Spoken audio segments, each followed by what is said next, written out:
So it's time to take it from the top. From the top. Welcome back to 6 Minute Increments, where we look at the intersection between the law, business, and just generally things that are important in your life. We're here today with Vinny Dallo. Welcome, Vinny. Thanks, Brett. Thanks for having me. You also like the Focus Practice Management Studios here. I do. I've had a couple of experiences in here with Nick and Eliza doing our own content, so it's been fun.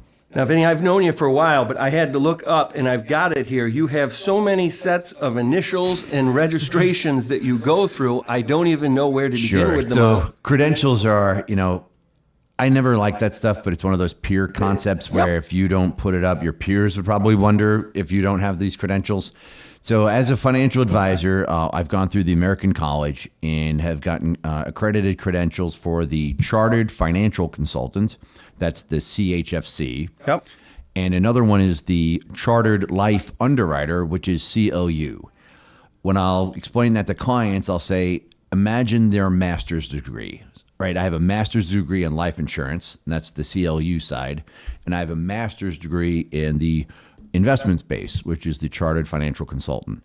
So having both of those gives me a little bit of more capacity to do broader work. Some investment advisors are exactly that. That's all they'll handle. Your portfolio, they'll manage for growth or performance. Then there are specialists for insurance agents, and they'll just talk to you about risk management and protection and insurance-based products. I've built my career so that's that comprehensive financial planning concept. I don't really want to address one specific thing with someone.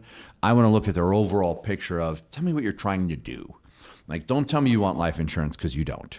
Right? You want what it does, and you don't necessarily want to make 12% on your investment. What you want is your retirement assets to grow at an effective rate with minimal risk, providing you enough income in retirement so you don't go back to work at 79. So that's why I have those two credentials. And coming up soon, we'll be studying and taking the exam for the CFP, which is the Certified Financial Planner. And that's when I'll again, give client speak. That's like the PhD of the overall plan. So that's what's coming next. So a lot of letters, but really just trying to keep How did you get into this? I mean, you've been doing this for quite a while. This is year 20. Okay. Year 20. And you'd be surprised to know that wasn't my first job because, I'm clearly older than I did something before. What were you in your previous life? So I'll tell you what I wanted to be. Okay. Well, first of all, I wanted to be fireman. I wanted to be a center fielder for the Yankees. Hey, I like that. We got the Yankees on. Yep. Everybody can see. There was really just one problem with that. I wasn't good enough. Yeah, so that happens. Then grew up on Long Island, so in the shadows of New York City. And as I was growing up, the internet wasn't invented yet. Al Gore was doing something else. Cable was still in its infancy. ESPN had just started, but there had fishing shows on it. So when I watched sports, it would be on network news. And in particular, there was this guy on the Channel 7, WABC News, called Warner Wolf. And he would always go, let's go to the videotape, right? And then you would get highlights. And I'm like, that's the job I want. I want to be a sportscaster on television. Well, that's not what happened, right? And as I graduated with a communications degree and went out into the real world, I got a lot of thanks but no thanks as I kept sending out demo tapes for radio, television. Again, ESPN2 had now just been launched as I had graduated college, and it wasn't this environment where there's just a 24/7 of sports. So as a communications major, finding a job is relatively difficult because hiring managers don't know what to do with it. If you're an accounting major and you have an accounting degree, a hiring manager goes, you can do accounting. If you have a communications degree, what do you know how to do? Talk? So I naturally then went to sales. I did a lot of telephone sales. I worked in call centers. I became... That's tough. How did you do in that environment? Because that's some excel, and then for everybody else, it's a misery. So I know you don't... We have 6 minutes on this, right? No, we got... I'm the worst guy in the world, by the way, to tell me this is a 6-minute session. We bill in 6-minute increments. We do not talk to you in 6-minute increments. We kind of like... I'm not talking you after, too. It's just usually when you talk to us for more than 6 minutes, you get a bill. Okay, so I'll see you when the meter starts running. I'll know. I went out to Arizona, because after going to Geneseo for 4 years, the last thing in the world you want is another day of clouds. So I did the opposite, moved to Phoenix with a friend of mine, and I got hired there in a call center. It was a part-time job, and I had previously done some phone work at Geneseo, calling alumni and asking for donations. I was okay at it, but they gave us snacks, so I kept coming, and I got paid, and so I thought it was okay. When I got this job in Arizona, our responsibility were to call people who either lived in the Sacramento area and invite them to a timeshare tour in Lake Tahoe, or call people in the Phoenix area and invite them to a similar timeshare tour in Sedona. So timeshare tours. So I'm on that side of appointment setting, calling you to say, hey, we'll give you a round trip airfare for 3 days and 2 nights to San Diego if you'd like to come and take a 90-minute tour of our timeshare presentation. About 3 weeks in, I realized I was terrible at it. There were people next to me that I called the bus people because I was one of the few people that drove to work in downtown Phoenix. Everybody else took the bus to be telemarketers. And all these bus people are doing better than me. And I'm like, my frustration of being a college graduate and all this stuff is percolating. Where's my life going? But then I noticed one day the girl next to me was like crying or something. I'm like, what are you crying for? She goes, well, I haven't set any appointments yet today. I'm like, I haven't set any appointments in a week. In fact, I've been reading this book for the last 3 days and nobody's noticed. And that's when I got up and I went to see the director of the call center and I said, I'd like to be a manager. And he had no idea and asked me for my resume. And I got into management role because I knew that if people kept showing up to work, they probably could do a better job if they just got better instruction. So I got immersed into the business and I learned how to write scripts. I learned how to coach people. The best way to coach a telemarketer is just make them feel better about themselves because they're getting their heads kicked in on the phone for hour after hour after hour. And I imagined, even when they got back on the bus, they probably weren't getting insulted, but they probably weren't getting uplifted either. Right. So I just started a system of trying to make people feel better about themselves, and production went up. People set more appointments. Wow. So I stayed in that line of work for 5 years while I was still in Arizona, moved back to Rochester, New York, and then, we don't have timeshare properties here. Got into similar call center work, and it was okay, but I started to realize all I was doing was teaching other people how to do things, and it really wasn't coming back to me. So that's when I moved more into inside or telephone sales, where I can get the direct benefit of being on the phone, putting into practice what I've learned, and therefore making a couple bucks. And it worked out okay, but it kept being nothing more than a job. And now I'm approaching 30, and I just have a job. I don't have a career. And one day I was playing baseball with group of guys, right? Where I'm in a league. It's actual hardball, We got uniforms and everything. And we're in the dugout commiserating or talking, whichever it is. And one of the guys says, you're a call center guy, like you've done phone stuff like that. I'm like, sure. So he explains he had just gotten hired by MetLife here in Rochester. And the managing director there had bought an auto dialer system and needed to hire a call center manager. So I go in for an interview and I learn that he's taken the orphan book of business.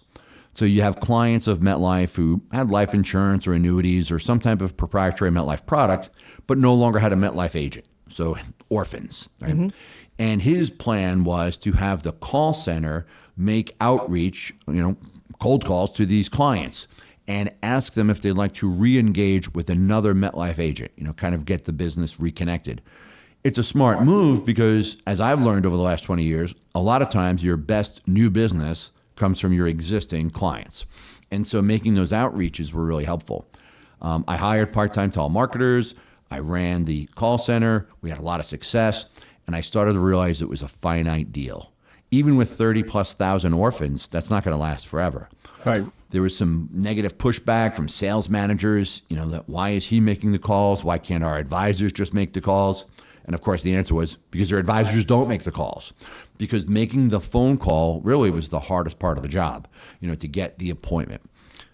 It gave me a lot of insight, though, to what this business was like. While I was sitting inside of the office at MetLife, the recruiter would bring in other people for interviews and tell them how wonderful of a job being a financial service professional is. You can work flexible schedule, unlimited income, it's all of that, great rosy pitch. Almost like being the outfielder for the Yankees. Almost. Close. Almost. The money was not yet there, but it had some perks. But I saw two different groups of people. I saw the successful and obviously the non-successful. And the non-successful people were people that shouldn't have been hired in the first place. And they wasted a lot of time. They spent time complaining about why it wasn't going well or thought they deserved something better. Mm-hmm. But then I watched the successful advisors and how they communicated with their clients. Now, I'll never forget one gentleman, Jerry. He was meeting with his clients in his office, and I was watching, from a distance, observing. And then I noticed he left the office with them when the appointment was over. And he walked them out into the parking lot at the Meridian Center. Another couple minutes, shook hands, and came back inside. So when he came back into the suite, and I saw him, and I said, Jerry, you were just in there for like an hour and a half. What more could you really talk to them about? Are those relatives of yours? You walked them out to the car. And he said something I'll never forget. I got more from that 10-minute conversation from my office to their car than I got in the hour and a half with them in my office in that environment. Because what they shared with me in that short moment was much more intimate and therefore much more important as a financial planner than the facts and details of the job. And I was engaged. Like as soon as he mentioned it, I'm like, that seems extremely interesting. Another well-experienced advisor in the MetLife office had asked if I would help her do some phone calls for marketing work as well. She was building her practice by having dinner seminars. Back when Biaggi's was open at Eastview Mall or Red Fideli's up in Greece, putting together a big dinner, a presentation about retirement planning to gain clients. The job afterwards was to call those clients or call those prospects that had attended and have appointments come in. And she had done extremely well with that. She was then the one who said to me, why aren't you doing this part of the job? You're more cut out for it. And I was apprehensive. I'd seen a lot of people fail. But having seen that inner channel of success and what Jerry and what Tammy had done in those environments was the kickstart that I needed. And so I told her I'll do this as long as I can work directly with you. I don't want to work for one of those sales managers who basically hire 15 people a month, and hopefully by the end of 6 months, 5 people are still here. I had no interest in that. And that's how it all got started. And so it combined a lot of the things that I wanted to utilize. I love communicating. I have no problem being on the phone or asking for an appointment. But when I saw Jerry doing that real type of connection with someone to find out what is really important to you, like I was saying earlier, nobody wants life insurance. They want what it does. Right. There's some type of underlying problem. And I thought then to our my own family's relationship with money, if you will. I'm the youngest of 4. I'm growing up in the 70s, and we didn't have any money, right? It's a scarcity mindset that existed, but not just the lack of money, but the lack of understanding of how it works, what you can do with it. A lot of times if you had it, maybe you got it the wrong way, or maybe it wasn't something that you knew what to do with, or was just given to you unnecessarily. So I thought of my 2 sisters who, again, who would they go to for this kind of help? Who would they rely on? Maybe somebody who's been doing this for a while, but they don't know that person. And so having a trust relationship was paramount in order to be successful. And that's what was most important for me. I wanted to build connections with people in an area where it was extremely important, where they needed somebody like me. And it's been really fulfilling ever since. I think for us, a lot of our practice and work is in that relationship building. And I guess I would agree that you find out more about them and their legal issues when you're having that kind of personal interaction. We try to go to their offices. We try to engage with them on that level. Yeah. What kind of information are you looking for? What's the thing that helps you identify, oh, this is how I should structure their plan when you're getting that kind of trusted relationship? Sure. Well, it's really more about what they're trying to accomplish. And I'll ask, I'm like, I can ask a silly question. I'm like, what's important to you when it comes to money, right? Or I'm like, but through those casual conversations, meeting with them in their homes or in their offices, finding out what's really important here. A lot of times when it comes to money, there's that insecurity feeling, like the uncertainty of what to do. I've got current clients who've got, we'll say, plenty of money to retire and honestly feel nervous that they can or can't. There's still that apprehension. And so I know there's an underlying negative emotion inside of somebody when it comes to that. So I'll ask them as sincerely as possible, what do you really want to have happen here? Like, what is your desired result when it comes to your personal financial life? And depending upon where they are, the answers are going to be relatively different.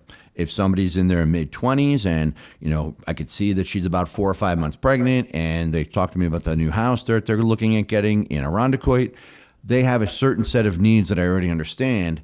And then my questions will be, I'll get the same information that I need. What do they already have?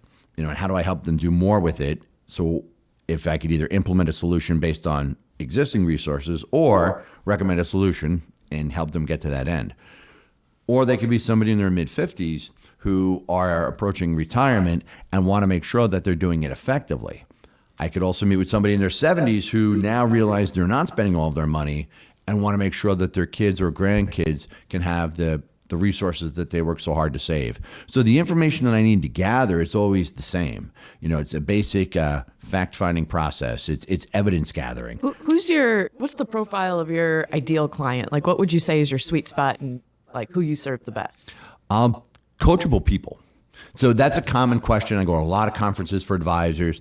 Many advisors are what we'll call, or at least they want to be niche, specialists. Yeah. Someone will say, well, I only work with professionals, lawyers and physicians, at least six-figure earners. And okay, great. Some people I know, especially on the 315 side of town, do really well working with farmers. And it's a special type of business there, how farm property is appreciated, equipment, machinery. So there's specialists there. So what I started to look at is, well, which one is me? So I like to work with teachers. I am an extremely well-versed in the New York State teachers retirement system. I understand it better than any teacher does, and I'm able to teach and help them with that. But I don't want to only work with teachers, and I don't want to only work with young families. I don't want to only work with pre-retirees. So my ideal client is somebody who really just comes in and says, we're trying to do the best we can with what we've got. We're just not exactly sure what to do, and we could really use your help. Because the opposite of my ideal client is this guy. That guy comes to you? Not anymore. Okay. So when I first started, and especially being like in a junior environment where, sometimes you get a client meeting that's, well, no one else wanted to take it or other people weren't available, what have you. So I'll wind up in certain environments that I didn't select the people I'm meeting with. And there's one gentleman, he's got his arms crossed. And he's pretty adamant, and I'm talking to them about how they have a gap in their plan, and that gap is, there's no life insurance coverage.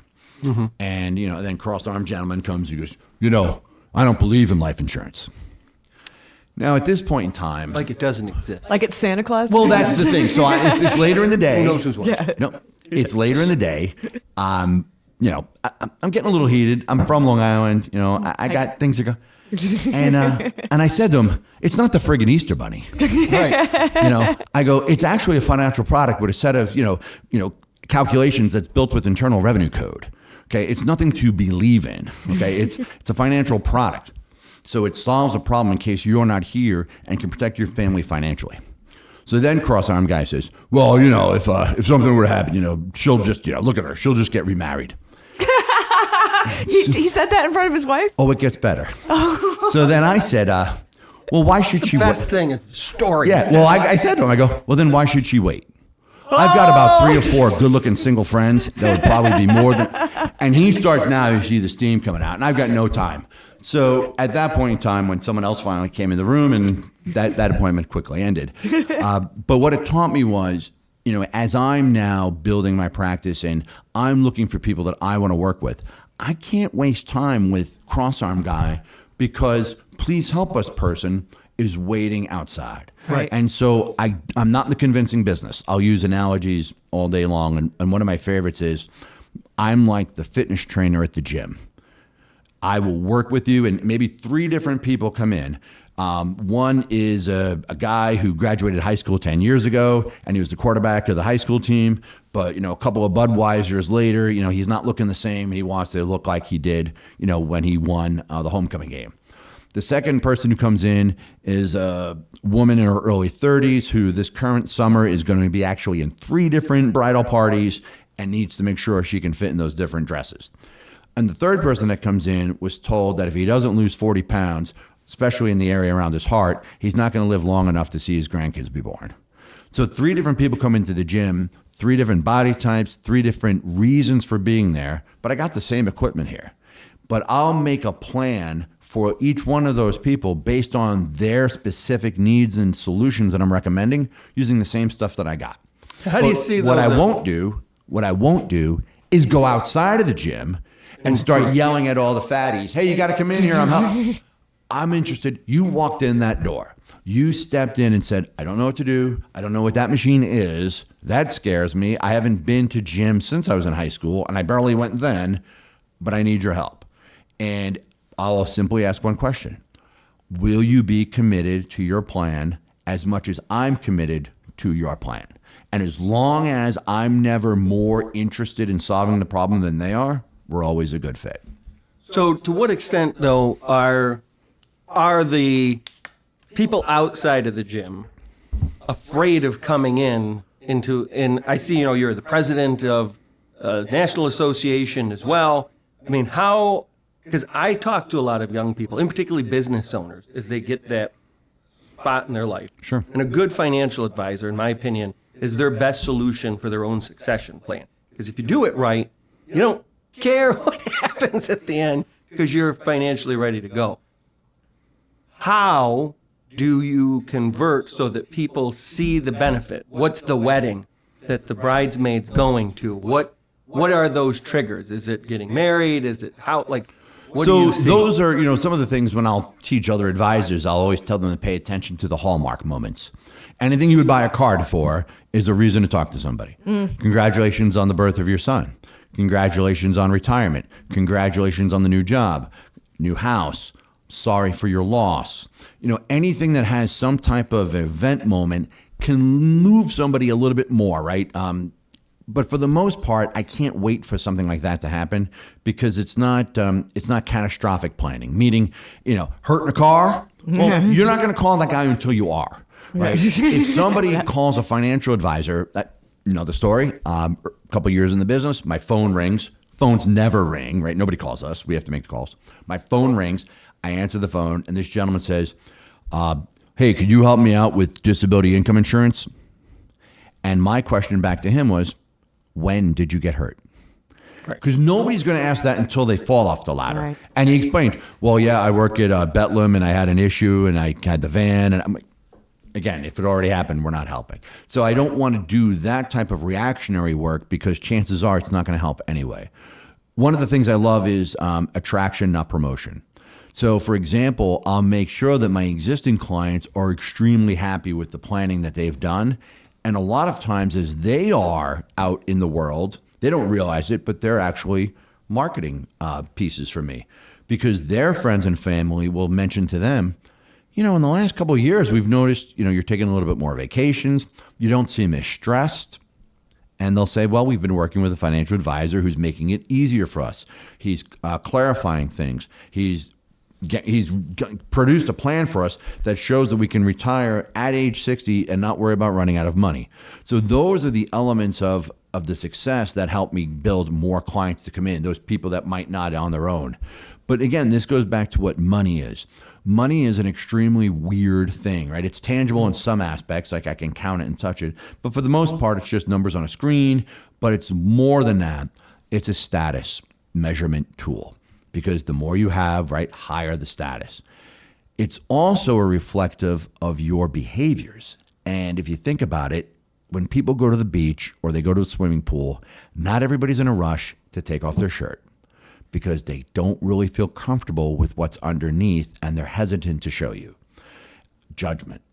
Money is even worse because somewhere along the line, whether we were in our teens or 20s, we all had 20s, none of us remember them, but we probably made some, financial boo-boos in our 20s that might still be lingering in our 30s. And then if we don't address it in our 40s, and at that point in time, embarrassment, shame, are the number one blockades from somebody wanting to talk to somebody like me. And that's where I become extremely sensitive and empathetic because I've been there and I know what that feels like. And it's awful because you start to think, well, maybe I'm not that smart or maybe I'm never going to do any better than this. And it just creates so much negative energy. People in financial, because I think a lot of people have the impression that you wouldn't see a financial advisor unless you had a lot of money that needed to be dealt with. Should somebody who's in financial distress come see you? Well, or should they see somebody else? It depends. I would say somebody should always see me first. So I like to be the conduit of, if I can't help you, I can find someone who can. Right. One of the reasons why we've built our relationships over time, like some people mention to me, hey, do you help with this? No, but I know someone who can. Financial distress, if I'm in, I'm preparing to declare bankruptcy, I can't really do anything for that person. But I would let them know, there's credit counseling, there's some other areas to look at. But my working technique with that person will always be the same. let's walk it through what it looks like if you did call that person. If you were to reach out to a credit counseling specialist, what would you bring with you? What questions could you ask? I want to coach them into it, but I really wouldn't be able to work with them too much beyond that. There are, again, advisors with my levels of experience who will refuse to work with anybody with less than X amount of income or X amount of assets. In my level of experience, I probably stand alone in the types of people I work with. I have absolutely no high net worth clients, depending upon what we define high net worth as. And if I were to use that definition of $5 million in assets of more, I have no clients with $5 million in assets of more. Most advisors with my level of experience would prefer a book of business with at least 50% of them. But I look at it this way, again, being a Yankees fan, and especially growing up in the Steinbrenner era, when you have a lot of money, you could afford mistakes. You can sign Steve Kemp, and he's a bum, and eat his contract, and it's no big deal. But if you're the Kansas City Royals or the Pittsburgh Pirates, and the checkbook is in danger of bouncing any point in time, mistakes aren't. You can't sign a guy, and then you got to make it work. Right. And I look at the people I work with who don't have that much, excess funds. They got to get it right, and that creates even more pressure and nervousness for them. So I enjoy working with what I'll call good old regular people. They're dual income earners in many cases, or they're maybe a small business owner, but they do it because they love it, not because it's a tax haven. Mm-hmm. These are the people that I enjoy working with because it's like working with myself. If I had a client or an opportunity to meet a client who did have $5 million and he insisted on working with me, we'll get him on the calendar. I'm not going to say no, but I'm not whale hunting. I really want to make sure that the people I'm working with, I can connect with, because every time I look at the calendar and if I can see I've got Faro coming in, I've got Cordello coming in, I'm always smiling because I'm looking forward to seeing him. I'm never like, ugh, really? So I have a question. This is called 6-minute increments because a lot of our billing is based on How do you get paid? How do you bill your client? So when I first $1 million question. Sure. Yes. Most people want to know the answer to. When I first started, I was again in what we'll call the these are like lingo terms. I'll try to speak it in English. Working for companies like MetLife, New York Life, Mass Mutual, Northwestern Mutual. These are large financial services institutions, and you are what they'll consider a career agent or a captured advisor. It's proprietary. You can act like you're running your own business for the most part, but you kind of work for them, and therefore compensation comes from commission. I wouldn't charge a client anything, but if you purchase life insurance, and this is still true to this day if I do life insurance, I'm paid a commission based on your first year's annualized premium. So it's a one and done type of an arrangement, which on an insurance product isn't terrible. Same thing with buying a house. If your realtor earns a 3% commission on a $250,000 house, well, that's what they earned. But they don't get a recurring fee for that. Right. So you have to keep selling more and more houses as a real estate agent. And for the first, umpteen years of my career, a lot of it was based on that, getting a client, creating an account, getting paid a commission from the company, and then having to start all over again. A few years ago, I made the transition as an independent advisor and am now running a fee-based practice. So I can charge a fee in two different ways. The first is, and most commonly, if I manage your investment. So a client will come in and they have left their previous employer, will roll over their 401k to an IRA, an individual retirement account that I'll manage for them. The agreement is my fee on that account, depending upon how much money is in there, could be anywhere from 1% to 1.5% annualized. And that way it's a recurring revenue stream for me, but it's a fiduciary responsibility now as well. My incentives are in the growth of that asset. Because if you bring me $1 million and my net revenue is $100,000, that sounds right. Did I do the math right? No, $10,000. Yeah. Nick will have to edit that so I don't sound like I can't do math. So I earn $10,000. If the market were to dip by 5%, so does my income. If your account were to grow by 10%, so does my income because it's still the same 1% of gross revenue. So there's an incentive for portfolio management, risk tolerance management. It's the proper compensation method.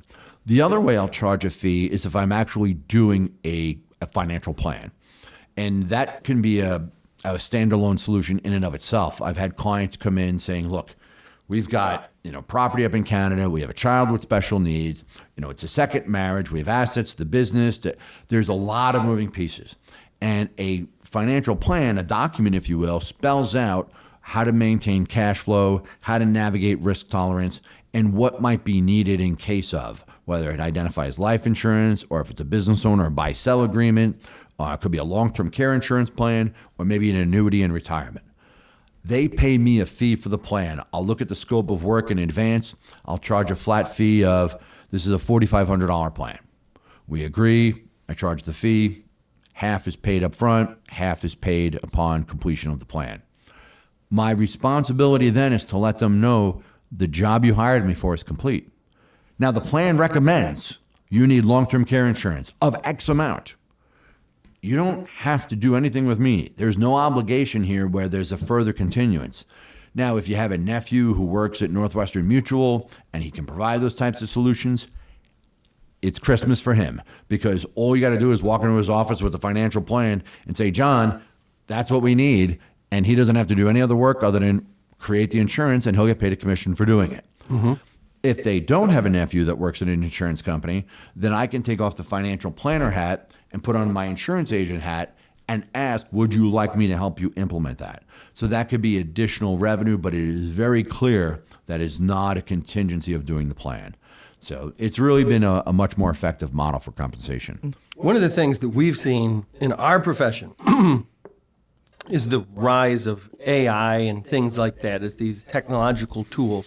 I mean, how are you seeing that impact you personally, but your industry more generally? Sure. So one of the things that I've learned is, stay ahead of what you can, use what you can, and you better know what it is because your clients know. The gentleman I mentioned earlier, Jerry, he did a speaking engagement in front of a lot of new advisors when I first started, and he held up Money Magazine, and he said, "This is porn. It's not good, but your clients are reading it, so should you." Then he holds up Barron's and says, "This is smart, and you should read it because it'll make you better. But you got to know what your clients are doing, right? So you have to be aware of AI." So I understand what is AI. In general, it's a way to get collective information from various sources pulled in and almost provided to you in summary format. I use it all the time. I used it when I was making a recipe over the weekend.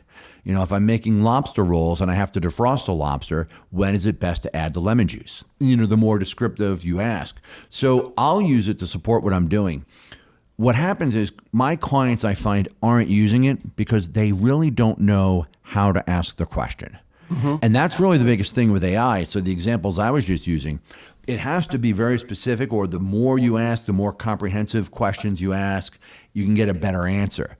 So I'll use it in part as my practice, but I recognize that a lot of my clients aren't.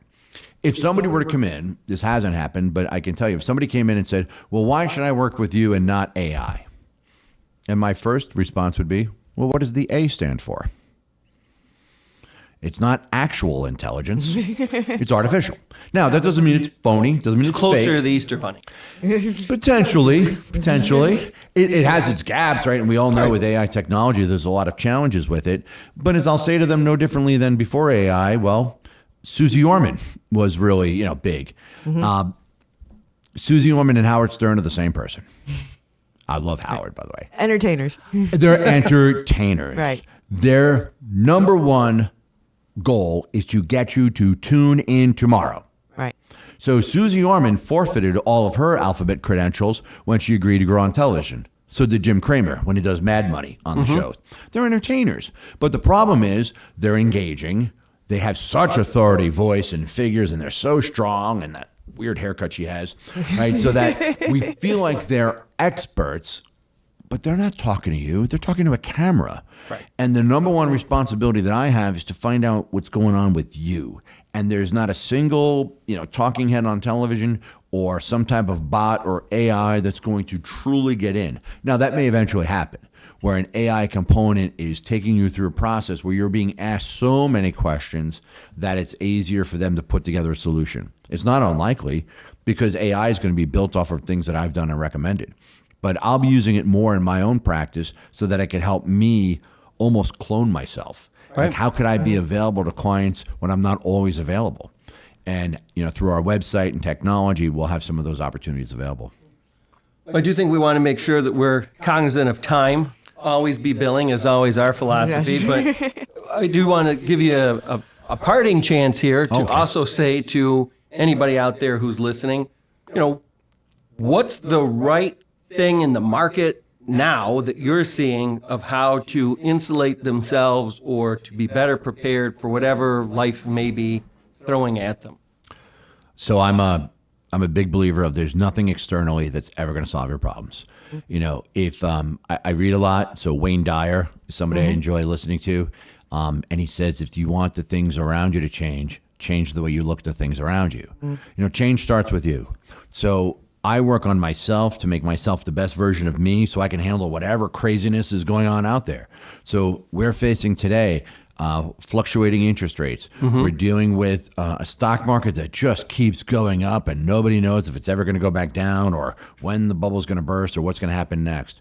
We're dealing with, escalation of house prices where we can't even afford to buy the house that we want.